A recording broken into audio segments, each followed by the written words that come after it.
Қайырлы күн достар, сіздермен Назерке. Бүгін сіздерге өте дәмді фунчуза салатының рецептімен бөлісетін боламын. Міндетті түрде видеоны соңына дейін қараңыздар. Ең алдымен біз сәл қатырылған етімізді ұзынша етіп турап аламыз. Етіміз сәл қатырылған болса, сонда бізге турауға өте ыңғайлы болады. Дәл видеодағыдай ұзынша етіп турап аласыздар. Қазанымызға сұйық май құйып, майымыз қызған соң етімізді салып, жақсылап тұрып қуырып аламыз. Міндетті түрде етіміз қызарып, әдемі болып қуырылуы керек. Осы кезде дәміне қарай тұзын, бұрышын қоссаңыздар болады. Қақпағын жауып, осылай өзінің шырыны шыққанша пісіріп аламыз, шамамен 35-40 минуттай. Оға дейін біз көкөністерімізді турап аламыз. Қиярымызды ұзынша етіп турап аламыз. Қатты чұқа емес, орташа қылып турап аламыз. Және тәтті бұрышымызды да артық жерін алып тастап, ұзынша етіп тураймыз. Осы кезде қызанақ қоссаңыздар да, қоспасаңыздар да болады.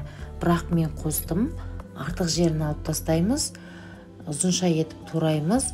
Қатты майда етіп турап жіберу міндетті емес.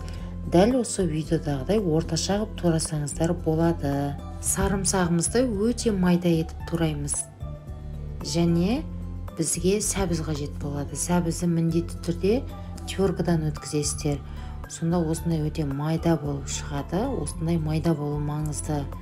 Фунчуза лапшасын алып, бір ыдысқа саламыз. Үстінен қайнап тұрған суымызды құйып, бетін жауып, кемінде 7-8 минутқа қалдырамыз. Піскен етімізді және де туралған көкөністерімізді үлкен ыдысқа салып, піскен лапшамызды сүзгішке салып, ыстық суын төгіп, міндетті түрде мұздай сумен бір шайып алыңыздар. Сонда жабыспайтын болады. Пышақпен немесе қайшымен осылай кесіңіздер, сонда жегенге ыңғайлы болады. Енді екеуін араластырамыз және соя тұздығын құямыз.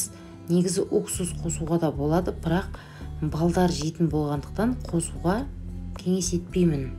Барлығын жақсылап тұрып араластырамыз. Жақсылап тұрып араластыру маңызды.